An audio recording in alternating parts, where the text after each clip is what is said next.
այնքան լավ կին է, խեղճ, համես, ինքը խեղճ է, մի տեսակ ոնց էր ուզում ես իրեն կարեկցես, բայց դրա հետ միասին ինքը անընդհատ դժգոհ է, բոլոր բաներից, իրեն հետ կոնֆորտ չի շփվելը, կոնֆորտ չի, մի շփվեք։ Զոհի հոգեբանությամբ ապրողի և զոհի կեցվածքը որպես վահան օգտագործողի արանքում մի տեսակ էլ կա։ Երբ որ նա զոհի կարգավիճակում է, նա արդեն դոմինանտում է, ուղղակի դա դեռ քողարկված է։ Նա ստիպում է, որ դու իրեն ասես նա ինչ անե, հետո ասում է դու ասեցիր։ Իրեն որ ասես մի հատ կենդանի նկարի, նա կամ ոզնիկը նկարի կամ ձիգաբրած, այսինքն ինքը դա պաշտպանող փշոտ։ Նեն հայերենում կա մատաղդ լինեմ։ Մատաղ դառնամ, մատաղը ինչ է զոհա։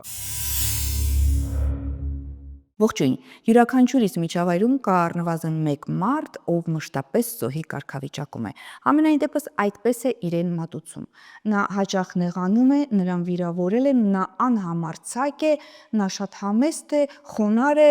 ամաչկոտ, բայց արի ուտես, որ մշտապես արդյունքում ստացվում է այնպես, ինչպես որ նա էր ցանկանում։ Բոլոր հանգամանքները մշտապես դասավորվում են ի օգուտ իրեն, եւ այսպես նույն այդ զոհի դիմակով նա վայելում է իր ձեռքբերումները, որոնք ձեռք բերեց հենց այս կարգավիճակի շնորհիվ։ Այսօր խոսելու ենք զոհի հոգեբանությունից եւ այն մարդկանց մասին, ովքեր զոհի հոգեբանության կերպարը օգտագործում են որպես վահան։ Այս մասին ես խոսելու եմ իհարկե Իրինա Ծատուրյանի հետ։ Ողջույն։ Բարի օր։ Տիկին Ծատուրյան, զոհի հոգեբանությունը սա մի առանձին պատմություն է, որտեղ մարդիկ մշտապես իրենց ընկճված են զգում, բայց եւ կան մարդիկ, ում համար սա վահան է։ Ես նեղացա, վիրավորվեցի, Բացի վահան լինելուց իրենք խոշորագույն մանիպուլատորներ են դառնում։ Այո, զոհի դա այն թեմաներից է, որը ճիշտն ասած ունի սկիզբ եւ բավականին երկար կարելի է դրա մասին խոսել, որտեղ զոհի կերպարի անդրադառնումները իրանք շատ են լինում, այսինքն տարբեր նախ պատճառներն են զոհ դառնալու տարբեր եւ արտացոլումները բաները էլի նույնպես շատ տարբեր են լինում։ Դե առաջինը իբրև բազային հոգեբանական խնդիր, դա ցածր ինքնագնահատական է։ Դա սովորաբար ձևավորվում է իհարկե մանկությունից, ձևավորվում է երբ որ ասենք թե ընտանիքում տղային կամ աղջկան, հիմնականում եթե մենք խոսում ենք մեր երկրի մասին, աղջկան փոքրուց ձենդ կտրի, դու իրավունք չունես բան ասելու, նստի տեղդ, կրթությունը հիմա դա փոխվել է, իդեպ ասեմ, մի ուրախություն բոլորիս, կրթությունը տրվում էր բարձրագույն կրթության մասին է խոսքը, ոչ պարտադիր տղային ավելի քան աղջկան, հիմա դա փոխվել է, որ եւ աղջիկը անընդհատ իրեն զգում էր ոչ լիարժեք եւ այդ իր ոչ լիարժեքության այդ կոմպլեքս կոչվածը դա արդեն կառավարում էր, որոշում էր եւ դառնում էր ապագա բնավորության գծերի ձևավորումը։ Նա ոնց որ ասած զոհ ինչ է, խեղճանում էր, որ ասում են կամ էլ հիմա օրինակի համար ավելի քիչ է հնչում, քան դեռ մի 15-20 տարի առաջ, այնքան լավ կին է, խեղճ, համեստ, տեսեք ինչ է տարքիր է, խեղճ կինը արդեն նույնիսկ նաև դա ոնց որ հակասություն լինի, մի կողմից մենք խոսում ենք, որ զոհի կերպարը, զոհի մեջ մեծանալը դա ճիշտ բան չի, բայց մյուս կողմից էլ երբ որ նա խեղճ է, իրեն շատ բոլորը ավելի հարգում են։ Բացի դրանից խորանալով, թեկուզ լեզվաբանորեն այդ հարցի մեջ, տեսեք, ճիշտն ասած, ինչքան ես ուսումնասիրել եմ, միայն հայերենում կա մատաղդ լինեմ, մատաղ դառնամ, մատաղը ինչ է զոհա, ինչ է մատաղը, դա զոհաբերություն է, դրա համար մեր մոտ ոնց է համարում, չէ, այն կինը, որը գործածում էր հիմա ավելի քիչ մատաղդ լինեմ, նա ուրեմն բացարձակ իրեն դնում էր այդ զոհի կարգավիճակի մեջ, գուցե նրա համար, որ որոշ հարցերում, որքան որ զարմանալի չթվա, նա նույնիսկ վերևից ավելի լիներ սիտուացիա, որտեղ ինքը խեղճ է, իսկ խեղճը կարող է մարդուն մանիպուլացնել, հետևաբար դա ձգտում է իշխելի դոմինանտելու։ Տեսեք, ինչ հետարքիր բաներ կարող է բերի Զոհի կերպարը։ Դուք նկարագրեցիք տիպիկ Զոհի հոգեբանությամբ ապրող մարդու, ով իսկապես այսպես է մտածում եւ իսկապես իր շահերը երկրորդական է համարում, իր անձը նույնպես։ Ես կասեի երկրորդականը ցույց տալիս, նա ներսից չի համարում, նա այդպես ցույց է տալիս, որ նա, տեսեք, էլի, Զոհի կերպար, տատը չորը ուտի։ Տեսեք ինչ է դարքիր արտահայտություններ կա մեր լեզվի մեջ, այսինքն ոչինչ, ես համեստի մեջ կլնեմ, ինձ ոչ մի բանը պետք չի, մոխրոտի կերպարը իբրև Զոհի տեսակներից մեկը, հա, ես կավլեմ, կթափեմ, գարին բրինձից կսկսեմ տարանջատել, որ ասենք թե լավ լինի եւ արեն, բայց ստեղ շատերը իհարկե, իսկ ստեղ արդեն Տարանջատում։ Այո, տարանջատվեց, երկակի դարձավ։ Իհարկե, այդպես էլ ապրում են խեղճ ու կրակ, ոնց որ ասում են, բայց կան մարդիկ, որոնք հետո ասում են, ես ինչ տեսա այս կյանքում, ես ոչ մի բանի չարժանացա, մի կարգին նվեր ինչ չտվեցին, իսկ բոլորը մոռանում են, ինչա թե ես կրթություն չունեմ, ուրեմն այն ուրիշը պետք է առաջ եւ այլն, եւ այլն, եւ այլն, եւ այլն, եւ ինչն է Զոհի հետ շփման, եւ մենք բոլորս ես երկրորդ տարանջատումից հետո երկրորդ տեսակի մասին եմ խոսում, որ դիմացին Զոհի այդ կարգի զոհերը իրենք տալիս են մեղավորության զգացում։ Մենք պետք է այդ մեղավորության զգացումը, հիմա մենք կարող ենք անալիզ անենք ընտանեկան տարբեր սիտուացիաները, դա կարող է վերաբերվի ամուսնուն, որը չի աշխատում, նա ծուլանում է, չի աշխատում, տանն է մնում, մի ժամանակ իրենց դիվանագետ էին անվանում, այսինքն իրանք բազմոց էին քշում, դիվան քշողները, եւ ինքը ասում է, ինչ ես ուզում, օրինակի համար գրականության մեջ էլ նկարագրված է, որ իբրև թե նա հիվանդ է, ամուսնու մասին է խոսքը, եւ նա չի կարող աշխատել, եւ ամբողջ այդ ընտանիքի հոգսը դրվում է կնոջ ուսերի վրա, բայց փողը երբ որ կինը բերում է, նա տալիս է իր ամուսնուն։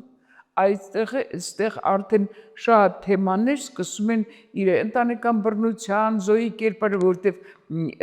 դա արդեն մի քանի թեմայի մասն է դառնում, հա, բաղադրիչ մասն է դառնում։ Բայց մենք պետք է հասկանանք, մենք պետք է տարանջատենք այն Զոհը, որը մանիպուլյացիայի համար է համարում, որ նա ցույց է տալիս իրեն իբրև Զոհ, եւ այն անձը, որը իսկապես խեղճ է, բայց ինքը խեղճ է, մի տեսակ ոնց որ ուզում ես իրեն կարեկցես, բայց դրա հետ միասին ինքը անընդհատ դժգոհ է, բոլոր բաներից, դու իրան ինչ անում ես, նա անընդհատ դժգոհ է, հենց այդ Զոհի կերպարով նա ուզում է ուշադրության կենտրոնում լինի եւ անընդհատ ինչ-որ բաներ է ասում, որ սա լավ չէ, նվեր են բերում, վայ չէ, ես ինձ երևի չսազե, կամ էլ նա օրինակի համար չի հագնի այն շորը, որը արդեն կնոջ մասին եմ խոսում, որը կարող են իրեն նվիրել եւ նա դա չի վերցնի եւ տարբեր բաներով նա ցույց կտա, որ իրեն չեն գոհացնում, հասկանում եք Զոհի կերպարը, որովհետև նաև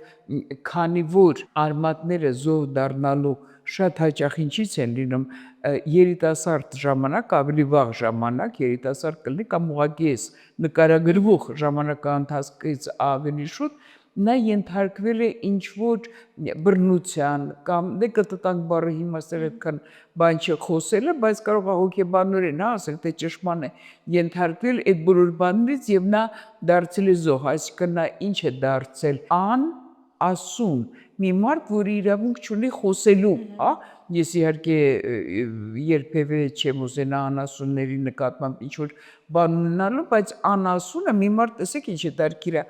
ինչ ենք մենք դա նաև բանանում, որը չի խոսում, չի ասում, հա, բայց եթե նա չի խոսում, այդ չի նշանակում, որ իր մեջ չկա այդ ինֆորմացիան, որը նա կուզենար դուրս բերեր, եւ այդ ամբողջ ինֆորմացիան մնում է իր մեջ եւ ինքը արդեն աղավաղվում է շատ հաճախ։ Տիկին Ծատուրյան, եկեք զանազանենք Զոհի հոգեբանություն ունեցող մարդկանց տեսակները։ Մի պարագայում իրական Զոհի հոգեբանությամբ ապրող մարդը ըստ էության չի էլ գիտակցում, որ հենց զոհը նա է, Այո։ որովհետև նա, ինչպես դուք նշեցիք, ունի ցածր ինքնագնահատական եւ համարում է, որ սրան արժանի չէ, այս տարբերակն է, որ իրեն հարմար է,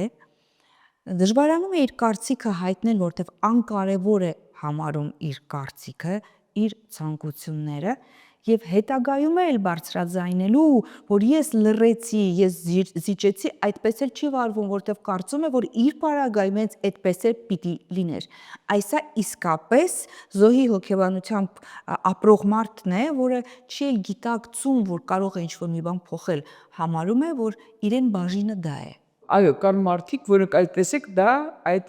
ցածր ինքնագնահատականն է, նա համարում է, որ նա ոչ մի բանի արժանի չի, բայց նա այնուամենայնիվ գիտակցում է, որ իր նկատմամբ անարդարացի է դա, որովհետև հենց իմիջիայլոց ցածր ինքնագնահատականից, խիստ ցածր ինքնագնահատականից թռնելը շատ բարձր գնահատականից երբեմն ակնթարթային արագությամբ է կատարվում։ Այո, որտեղ այդ արդեն գալիս է նա պետք է այդ ինքնապաշտպանության մեխանիզմներն են աշխատում եւ նա կարող է զոհի կերպարից միանգամից դառնա իշխողի նա այդ կերպարը վերցնի իր վրա, որը որ արդեն մարդը դառնում է անճանաչելի։ Բայց եթե մենք վերցնենք մենք այսինքն այստեղ գիտեք այդ զոհի մասին է խոսքը, այն ինչի մասին որ խոսքը գնաց դրանից առաջ, դա ավելի շուտ համեստ, կան մարդիկ, որոնք ուղղակի համեստ են, իրենք այդքան զոհ չեն, իրենք ուղղակի համեստ են եւ ինքը չի պատկերացնում, որ նա կարող է, ասենք թե իսկապես իր նկատմամբ ինչ-որ շատ ուժեղ ուշադրություն ունենա, որը համար շատ գումարներ ծախսվեն, օրինակ համար հիմա չէ, եթե երեխաները կան ընտանիքներ, որտեղ երեխաները ծնողներին շատ լավ են պահում եւ նա ասում է, բայ չէ, ինձ ոչ մի բան հարկա, ոչի դուք տեսեք, դուք ինչ եք անում եւ այլն, նոր տարվան ինչ որ բաներ է ուղարկում տղան կամ աղջիկը տուն, նա ասում է այդքան ուր ես ուղարկում, ես ու հերդ ենք եւ այլն, մենք պետք է այստեղ զանազանենք, որովհետեւ համեստ մարդը ինքը մանիպուլյացիաներ չի անում, զոհի կերպար ունեցողը ինքը անպայման անում է մանիպուլյացիա, նա ինչ է տալիս, նա տալիս է դիմացինին մեղավորության զգացում, այդ մեղավորության, երբ որ մեզ լսողները զգում են, որ ում հետ որ իրենք շփվում են, իրենց տալիս են մեղավորության զգացում, իրենց մոտ արդեն պետք է այդ բանը վարվի, այդ լույսը, որ այս մեկը ինձ ուզում է մանիպուլացնել, եթե ինձ տալիս է մեղավորության զգացում, ես արդեն պետք է համապատասխան ձևով իրեն վերաբերվեմ, դրա մասին մենք երևի վերջում կխոսենք, բայց ինչ անենք զոհի կերպարի ունեցող մարդկանց հետ, եթե մենք իրենց հետ գտնվում ենք մի տանիքի տակ կամ մի հիմնարկում եւ այլն, դա մի քիչ հետո, հիմա դեռ մենք խոսում ենք զոհերի տարբեր լինելը եւ ինչից դա կարող է լինել, դա լինում է, որ երբ որ օրինակ համար զոհի կերպարը ժամանակակից արվի կյանքում, որ նա ընդունված չի, ասենք թե իր կոլեկտիվի կողմից, նա ինչ որ բանի կողմից, նա այսինքն գալիս է անդրամադիր, տանը նա ասենք թե դե զոհ է, չէ՞ ամեն դեպքում տանը նա ենթարկվել է ինչ որ բռնության ինչ որ տարբեր կարող է դա հոգեբանական լինի, ֆիզիկական լինի եւ այլն, նա գալիս է մարդկանց մեջ սոցիում է գալիս եւ ինքը արդեն գրգռված է լինում, բան է լինում եւ ուզում է որ անպայման իրեն բոլորը հասկանան։ Չէ, գիտեք, ամեն մեկը գալիս է համեստ մարդը, որոնց մասին մենք ասենք, ամեն մեկը այսօր ունի այնքան խնդիրներ ունի, որ էլ չասած, եւ նա իր խնդիրները որևէ մեկի վզով չի կապում, չի փաթաթում, դրա համար մենք պետք է հասկանանք, որ այդ մարդկանց իրենց այդ բոլոր բաները մենք պետք է հասկանանք, որ իրանք եւ մանիպուլյացիա են անում, դրանով ինքը մեր ինքնագնահատականը գցում է, մեր որտեղ իրան հանգած է, չէ, ինքնագնահատականը մեր գցում է, մեղավորության զգացում է տալիս եւ իրեն հետ կոմֆորտ չի շփվելը։ Կոմֆորտ չի, մի շփվեք։ Հասկանում եք, պետք չի, իսկ տեսեք ինչ է անում նա որ մեղավորության զգացում է տալիս, արդեն դու ասում ես, վայ, սպասի, ես մի բան էլ անեմ, տես ես ինչ-որ մի հատ բան բերեմ, իրան նվեր անեմ, էս անեմ, այն անեմ, ինքն էլ ասում է, ահա, ոնց որ որսի դուրս եկած լինի, հա։ Հիմա ես սա որ նկարագրում եմ, ես կոնկրետ իմ այցելուներից մեկից եմ նկարագրում, թե նա ինչպես է դե բարեկամներն են կպակում, նա ոնց է իրեն պահում, եւ նա որքան որ զարմանալի չլինի, մի կողմից զոհ է, բայց մյուս կողմից նա իր նպատակին հասնում է, որ նպատակը, որ իրան պետք է, նա ավելի է հասնում իր նպատակին, կամ այն մարդը, որի մասին մենք խոսեցինք, ինքը ուղղակի համեստ է, չխառնենք, որ նա զոհ է, նորից եմ կրկնում, որտեղ շփման մեջ դա շատ կարևոր է։ Եվ ուրեմն զոհի հոգեբանությամբ ապրողի եւ զոհի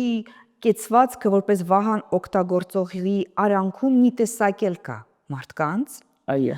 ովքեր այո համեստ են, այո ունեն ցածր ինքնագնահատական նաև, բայց նաև ունեն արժանապատվություն, բավականին խելացի են, տարիների ընթացքում հավաքում են կենսափորձ եւ մասնագիտական գիտելիքներ եւ հետո տեղի ունենում որդքում։ Համեստ մարդկանց մոտ։ Զոհի կարգավիճակից դուրս են գալիս, ինչպես եւ դուք նշեցիք, Այո։ զոհի կարգավիճակից հնարավոր է շատ կարճ ժամանակահատվածում հայտնվել դոմինանտ կարգավիճակ։ Այո, իհարկե։ Այս մասին։ Պորտկումը դուք դա համարում, այո, դա իհարկե դե գիտեք ոնց, երբ որ նա զոհի կարգավիճակում է, նա արդեն դոմինանտում է։ Ուղղակի դա դեռ քողարկված է, նա դեռ ընդհատակում է գտնվում։ Հետո գալիս է մի պահ, երբ որ ինքը արդեն եթե գիտեք զոհը եւ ագրեսորը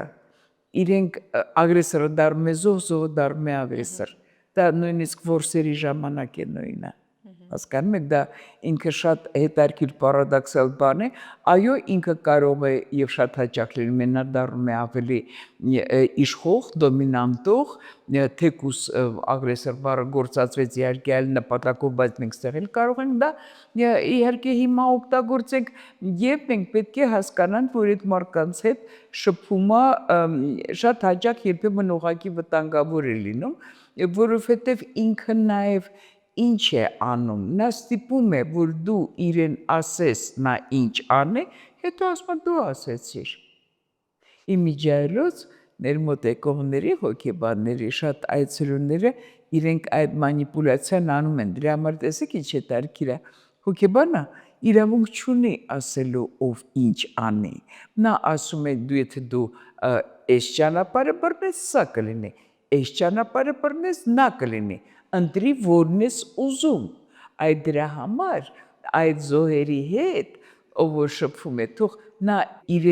հարցերը չվերցնի լուծելու համար, նա թող ասա այգրես, եթե սենց անես, այդպես կլինի, նենց անես, որտև հետո ինքը կարող է, ում հետ որ նա գտնվում է այդ շփման միավորները, որ ունենում է, նա հետո ասպա, բա դու ասեցիր, դու ես մեղավոր, տեսակ, մեղավորության զգացում, այսինքն նաև այո, զոհերը իրենք դժվարությամբ են որոշում ընդունում, որովհետև ինչի, որովհետև իրենք պատասխանատվություն չեն ուզում, պատասխանատվությունը զարգացած անձի գիծ է, զոհը ինքը զարգացած չի, բայց ինքը կարա իր շահերից, բաներից ելնելով ինչ-որ բաներ այդ մանիպուլյացիաները նա կարող է անել։ Տիկին Ծատուրյան, ինչ տեղի կունենա, երբ զոհի կեցվածքը որպես վահան օգտագործած մարդուն այլևս ճանաչում են, հասկանում են, որ սա մանիպուլյացիայի զենք է, օգտագործելու ինչ-որ մի հնարք, ինչ է տեղի ունենում, իր պահվածքը տվյալ անձնավորությունը ինչպես է փոխում եւ ինչպես վարվի նրա հետ միջավայրը, որպեսզի այլևս նրա դուդուկի տակ բար չգա։ Ուրեմն առաջինը իհարկե ինքը նեղանում է։ Նա նեղանում է ընտանիքում հարս կիսուր հարաբերությունների մեջ, կիսուրը կարող է գնա եւ փակվի իր սենյակում, եթե նա տեսնում է, որ դա չի ասնում, հա, իր բանը եւ բանջարի հետո նա կբողոքի տղային հարսից, շատ երկար բարակ կբողոքի եւ կասի, որ ես տեղ չունեմ, մանիպուլյացիա, ես կգնամ եղբորդ կամ ես կգնամ քրոջը տուն, այդ դա ուղղակի լոկ բառեր են, նա ոչ մի տեղ էլ չի գնա, որովհետև մյուս կողմից նա ինքը իրեն հակասելով կասի, էս իմ տունն է, այսինքն նա այդ տան մեջ իրեն զգում է բոլորովին տիրակալը, հա, այդ միջավայրի եւ նա դա չի անի։ Ուրեմն այն մարդը, որը դառնում է զոհի զոհը, այսինքն ով որ գտնվում է զոհի հետ շփման մեջ եւ որ իրան մանիպուլացնում է, նա պետք է պինդ լինի, հասկանա, որ այն ինչ որ զոհը, այդ ագրեսիվ զոհը, հա, այն ինչ որ նա ասում է եւ այն ինչ որ նա կարող է անել եւ նաեւ զոհն ինչի է դառնում, նա ուղղակի ուշադրություն է ուզում, նա դրանով ուշադրություն է հայցում իր նկատմամբ, հա, մենք պետք է իրեն հետ պետք է շփվենք, որտեղ զոհը ակնկալում է նաև ինֆանտիլիզմ, մանկամտություն, մենք պետք է շփվենք իբրև հասուն մարդ, մենք պետք է ասենք ոնց ուզում ես, դու գիտես, ուզում ես սենյակում մնա, ուզում ես դուրս արի, դու ես որոշում այլևս դու ոնց ես ապրելու, այսինքն այդ մանկական իբր թե երեխան նեղանալ դե նեղասկոտությունը դա ինչ ավելի երեխայական չէ, բանա հասուն մարդը ինչ նեղանալու մասին կարող է խոսք լինել, մենք այսինքն իրեն մենք այն մարդը ով որ գտնվում է իրեն, նա ասում է եւ ապացուցում է, որ ես շատ հանգիստ կապրեմ իմ կյանքով, դու ոնց ուզում ես, այսինքն իրեն արդեն որ ասում ես ոնց ուզում ես, նա արդեն հասկանում է, որ իր իշխանությունը տվյալ անձի վրա, չէ, նա մանիպուլատորը սկսում է մարդու վրա ճնշել, դա արդեն անցնում է, ապրի ինչպես որ ուզում ես, եւ նա արդեն մի մոմենտ է գալիս խելոքանում է, նա հասկանում է, որ այնուամենայնիվ, եթե իհարկե բոլորն են միաբերան լինում, սովորաբար ընտանիքներում պառակտումներ է լինում, մեկը որ այդպես է իրան պահում, այն մյուսները այդպես չեն պահում, ստացվում է, որ սա վատն է, իբրև կանոնը հարսերն են շատ վատ է լինում, իբրև կանոն, вообще հայ հարսին երևի պետք է կոնտակտ դնել, ոնց որ կիսուրներին չներազնելու համար, ոնց որ նաև կիսուրներին կատակ։ Դրա համար մենք պետք է հասկանանք, որ մենք իր արածները իրեն ասում ենք շատ հանգիստ, ամենակարևորը, որ մենք պետք է ափերից դուրս չգանք, մենք պետք է չջղայնանանք, առանց ջղայնանալու այդ բոլոր բաները անենք, որտեղ երբ որ մենք ջղայնանում ենք, մենք շատ դառնում ենք, մեզ հնարավոր է, այսպես բռնել, այ դա պետք չի։ Մենք չենք ջղայնանում, ուղղակի հանգիստ ասում ենք իրեն, որ այլևս այսպես է լինելու, որ լինի լավ եւ մեզ եւ այս կողմին եւ այն կողմին։ Նաեւ այդ զոհերը իրենք սիրում են բանակներ հավաքել ընտանիքի անդամներից։ Եթե մենք ընտանեկան մանիպուլյացիաների մասին ենք խոսում, եւ ոչ միայն օրինակի համար կոլեկտիվներում նույնպես։ Այո, կոլեկտիվներում էլ նույնն է, չէ՞, նա զինակիցներ է հավաքում, որ ստացի, որ հետո բոլորը ասեն, տես, դու ոնց պահեցիր քեզ, այս նենց լավ աշխատող էր, 20 տարվա աշխատող է, դու նոր ես եկել, դու ոնց իրան պատասխանեցիր եւ այլն, որ էլի տեսեք իշխելու դոմինանտելու բանը լրիվ էլի բավարար լինի։ Դրա համար մենք պետք է այդ բոլոր բաները իմանալով հանդերձ, մենք պետք է հասկանանք, որ մենք չենք ծնվել մանիպուլացվելու համար, մենք պետք է կարողանանք ճանաչել մարդկանց, հիմա Փարքասո իհարկե ինձ թվում է ձեր հաղորդման հետևողները շատ եւ շատ գրագետ են դառնում հաղորդումից հաղորդում, նաեւ սա էլ օգնում, նաեւ կարող են լրացուցիչ թե ուզում են ավելի մանրամասն ինֆորմացիա ունենալ, որովհետեւ այս արագընթաց րոպեների ընթացքում ամբողջ ծավալը գիտելիքի շատ դժվար է հասցնել, թող իմանանք եւ հասկանանք, որ անձը անձ է եւ նա երբեք պետք է չթողնի, որ որևէ մեկը իր վարքով, իր կարծիքով, իր պահվածքով ազդի եւ իշխի դիմացինի վրա։ Տիկին Ծատուրյան, միևնույն մարդը, մանիպուլատորը, զոհձևացնող անձնավորությունը տարբեր անձանց հետ տարբեր կերպ է իրեն պահում, դրսևորում։ Օրինակ, ընտանիքի մեկ անդամի հանդեպ նա պահանջատիրական է, անընդհատ աշխատում է առաջացնել մեղքի զգացողություն, հետո իր ցանկությունը կատարելուց հետո միևնույնն է դժգոհ է, մյուսի հանդեպ այդպես չի վարվում։ Սա իր ընտրությունն է նախասիրություններից ու անձնական նախապատվությունից ելնելով, թե դիմացինի պահվածքի հայելային արտացոլան։ Ոչ, դա իր մի բան էլ է նա անում, դա իրենից է գալիս, օրինակի համար մի զավակին ընտանիքում ասում է եղբայրդ այնքան մեղ կա, մի հատ իրան ոչ օգնում ես, ոչ բան, բայց եղբայրը ոչ բան չանում, տված փողն էլ տանում է խաղում է, բայց նա պարտք ունի խաղալու, բայց դու իրան չես օգնելու, այսինքն ինչ է անում մայրը, հա, նա այս մեկին, որ աշխատասեր է, ստիպում է իր պարտքերը փակելու, դրանով նպաստում է իր շարունակելու իր խաղալուն, տեսեք ինչ է լինում, որտեղ ասում է մեղքս գալիս է, չեմ կարող, ինչ է նշանակում մեղքը գալիս է, իսկ այն մարդը, որը դառնում է ամենախոշոր մանիպուլատորը, խաղացողը, դա առհասարակ շատ մեծ եւ առանձին թեմա է, հա, նա իշխում է իր մոր խղճահարությունը հայցում, որ նա մոր միջոցով իր եղբորից կամ քրոջից կորզի, որ շարունակի իր հաճույքն է իր խաղալը։ Իսկ ինչ է տարկիր կապեր է ստեղծում։ Ոչ, դա գալիս է հենց դե ցուկը մենք գիտենք որտեղից է սկսում նեղել։ Դա դրանից է գալիս։ Հնարավոր է իրավիճակ, երբ դիմացին իր պահվածքով սանձի մանիպուլատորին, այլևս ես քեզ չեմ անցալում որպես զոհ, իսկ մեկ ուրիշը շարունակում է սա հանդուրժել եւ նրա հանդեպ այս մանիպուլյացիան շարունակական լինում։ Այո, օրինակի համար դա կարող է լինի հիմնարկում ղեկավարը, որը մանիպուլացնում է իր աշխատողներին, էլ մեկ ասում է ես էլ չեմ ուզում բան անել, այն մյուսը, որը ենթարկում է այդ մանիպուլյացիան, ավելի դառնում է պրիորիտետ տվյալ ղեկավարի համար։ Այո, դա շատ լավ լինում է եւ այն ով որ դուրս է գալիս ամբոստանում է, որը դուրս է գալիս մենամարտի, նա նույնիսկ կարող է դիմումը գրի եւ գնա։ Դրա համար միասնական պետք է լինեն, որ հասկանա այդ ղեկավարը, որ այլևս նա չի կարող մանիպուլացնել։ Երբ միևնույն միջավայրում երկու զոհի հոգեբանությամբ մարդիկ են մեկտեղված, մեկը իրական, մյուսը որպես վահան օգտագործվող, ինչ տեղի կունենա, թվացյալը կիշխի իրականին հավանաբար։ Դե գիտեք ոնց է, կիշխին ով որ ուժեղը, այն ով որ ավելի այդ զոհի հոգեբանությունը եւ մանիպուլյացիաները ինքը շատ լավ է ճանաչում, օրինակի համար տեսեք, մարդիկ կան, որոնք սկսում են իրենց կենսագրությունից ինչ-որ բան պատմել,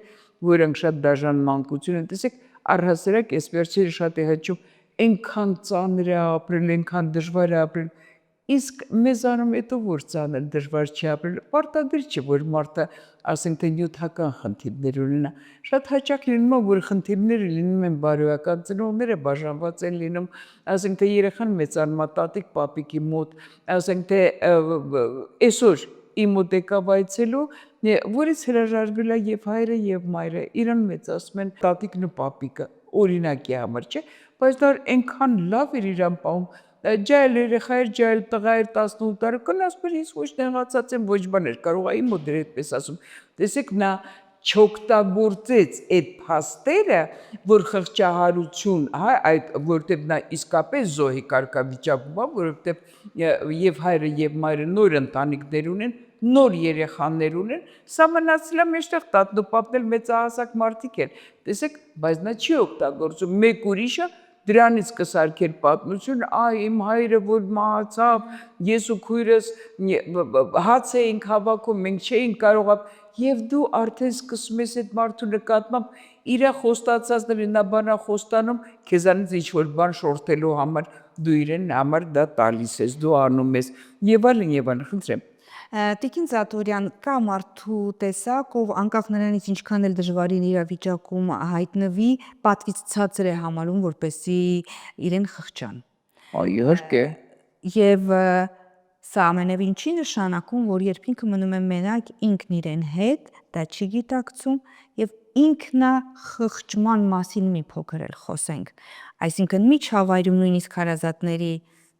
շրջանում նա իրեն այնպես է պահում, որ ամեն ինչ նորմալ է, ինձ խղճալ պետք չէ, որտեվ սա համարում է անարժանապատվություն, հա, որ իրեն խղճան, դա իր պատվից ցածր է, բայց գիտակցում է, որ դժվար վիճակի մեջ է։ Գիտեք, երբեմն այդ մարդիկ լինում են դառնում են ագրեսիվ, որ ասում են այդ բանա, չասեն, չելենջը, բանա, որ ինձ մի խղճա, այսինքն այստեղ արդեն գալիս է նայած ու մոտ ոնց է, հա, դա գալիս է գոռոզության նաև արտացոլում եւ իրենք հետո դառնում են ագրեսիվ։ Նաև մենք պետք է դա էլ հասկանանք, իսկ ինքը իր մեջ ինքը կարող է դառնա շատ պեսիմիստ, դեպրեսիվ մարդ, որը եւ ուրախությունը շատ հեռանում է, ինքն էլ դառնում է մեկ այլ ոնց որ մանիպուլյատորը վտանգ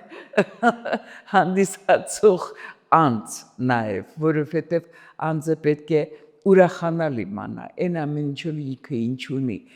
կարող է նա չունի այն ինչի որ կուզենար ունենալ, բայց ինքը նաև շատ բաներ ունի եւ նա չի տեսնում այն ինչ որ ունի, բայց մենակ տխրում է նրա համար ինչը որ չունի,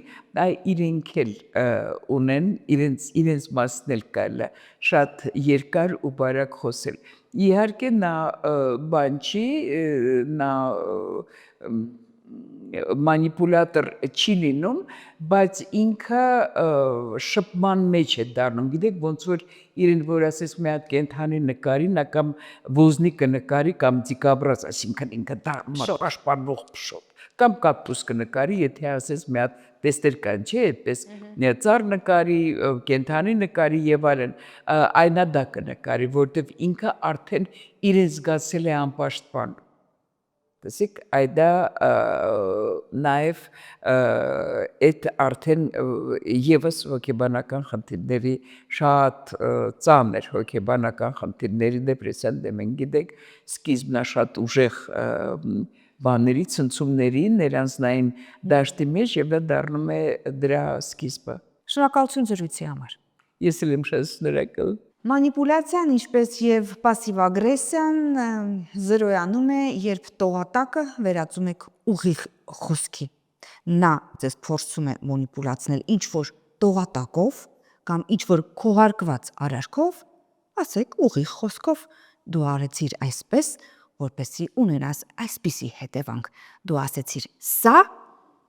որովհետև ուզում էիր ինձ հասկացնել մեկ այլ բան։ Ցանկացած տողատակ վերածվելով ուղիղ խոսքի կորցնում է իր ուժն ու ազդեցությունը։ Նախքան հրաժեշտ է հիշեցնում եմ։ Բաժանորդագրվեք մեր YouTube-յան ալիքին, սեղմեք զանգակը նոր բեռնումներ բաց չթողնելու համար։ Կարող եք մեզ գտնել նաև այլ սոցիալական հարթակներում, դրանք Instagram, Facebook եւ TikTok-ն են։ Հանդիպել ենք շուտով, նորից ու կրկին։ Առայժմ